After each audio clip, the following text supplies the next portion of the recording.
بسم اللہ الرحمن الرحیم۔ تیمور صاحب کپڑے کا کاروبار کرتے تھے۔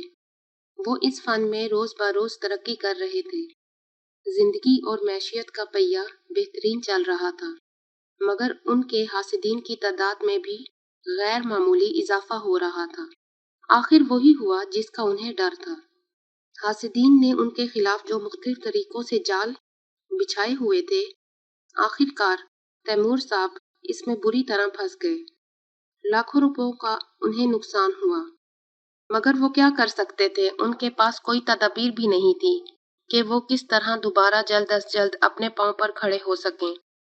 رفیق صاحب، جو کہ تیمور صاحب کے بچپن کے دوست تھے، انہیں کسی نے یہ اطلاع دی کہ رفیق صاحب، آپ کے دوست تیمور کا بہت بڑا نقصان ہوا ہے۔ آپ کو معلوم بھی ہے کہ نہیں؟ رفیق صاحب نے معذرت کرتے ہوئے کہا، نہیں بردر، مجھے اس واقعے کا بالکل نہیں معلوم، مگر اب بہت افسوس ہو رہا ہے کہ میرے مسلمان بھائی کا اتنا نقصان ہوا اور مجھے خبر تک نہ ہوئی۔ اللہ پاک مجھے معاف فرما، مجھ سے بہت بڑی غلطی ہو گئی ہے۔ دوسرے دن ہی رفیق صاحب تیمور صاحب کے گھر تشریف لے گئے۔ دعا سلام کے بعد رفیق صاحب نے اپنی غفلت و کوتاہی کا اعتراف کیا کہ بھائی، اللہ جانتا ہے، مجھے نہیں معلوم تھا کہ تم اللہ تعالیٰ کی طرف سے آزمائش میں گزر رہے ہو، اور ہم دوستی کا دم بھرنے کے باوجود تمہارے کام نہ آ سکے۔ پھر کیا فائدہ ایسی دوستی کا جس میں دوست مشکل وقت میں ہاتھ پکڑنے کے بجائے چھڑا کر بھاگ جائیں۔ تیمور صاحب چونکہ پہلے ہی صدمے سے دوچار تھے، وہ اب بھلا رفیق صاحب کو تانے وغیرہ دے کر مزید خود کو اذیت نہیں دینا چاہتے تھے۔ انہوں نے کہا، بس بھائی، جو ہونا تھا وہ ہو گیا۔ مجھے اپنے حاسدین سے یہی ڈر تھا کہ وہ مجھے کاروبار میں کسی بھی قسم کا نقصان پہنچا سکتے ہیں۔ ان سے میں بہت محتاط رہتا تھا، کسی قسم کا لین دین بھی نہیں کرتا تھا، مگر یہ لوگ پھر بھی باز نہ آئے۔ رفیق صاحب، بس جو ہوا سو ہوا۔ اللہ کی لاٹھی بے آواز ہے، اس کے یہاں دیر ضرور ہے مگر اندھیر بالکل نہیں۔ وہ انصاف پسند ہے، ہم مظلوم ہیں، وہ ہمیں انصاف ضرور دے گا۔ تم گھبراؤ نہیں، اللہ کی ذات بہت بڑی ہے۔ مایوسی کفر ہے، ہمیں ہر حال میں اللہ تعالیٰ سے دعا مانگنی چاہیے۔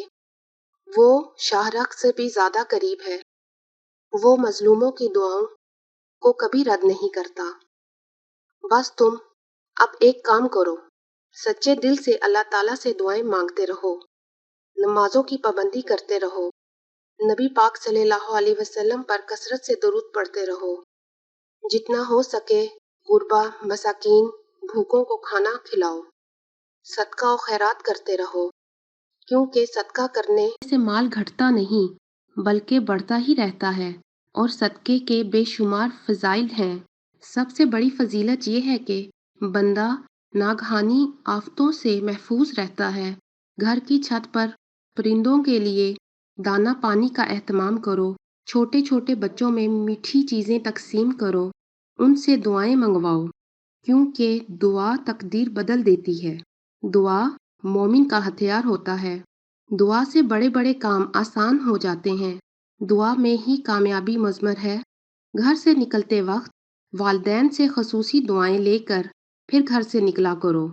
تم بس یہ چند کام کر لو، پھر دیکھو وہ اللہ جو مسبب الاسباب ہے، کس طرح ہمارے لیے مشکلات سے نکلنے کے لیے اسباب بناتا ہے۔ اللہ کی تائید و نصرت ہمارے ساتھ ہے۔ آزمائش میں اس نے ہی ہمیں رکھا ہے، تو اب وہی ہمیں اس سے نکالے گا۔ رفیق صاحب کی اس گفتگو سے تیمور صاحب کا حوصلہ بڑھا کہ ہاں، مایوسی میں کچھ نہیں رکھا، صبر و شکر میں ہی کامیابی پوشیدہ ہے۔ رفیق صاحب نے فیصلہ کر لیا کہ آئندہ وہ مایوس ہونے کے بجائے دعا اور صدقہ کیا کریں گے اور تیمور صاحب کی باتوں پر عمل کریں گے۔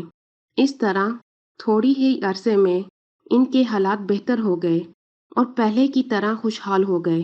اب وہ صدقہ و خیرات کرنا کبھی نہیں بھولتے۔ مزید اردو سٹوری کے لیے میرے چینل کو سبسکرائب کریں اور ویڈیو کو شیئر کریں۔ شکریہ۔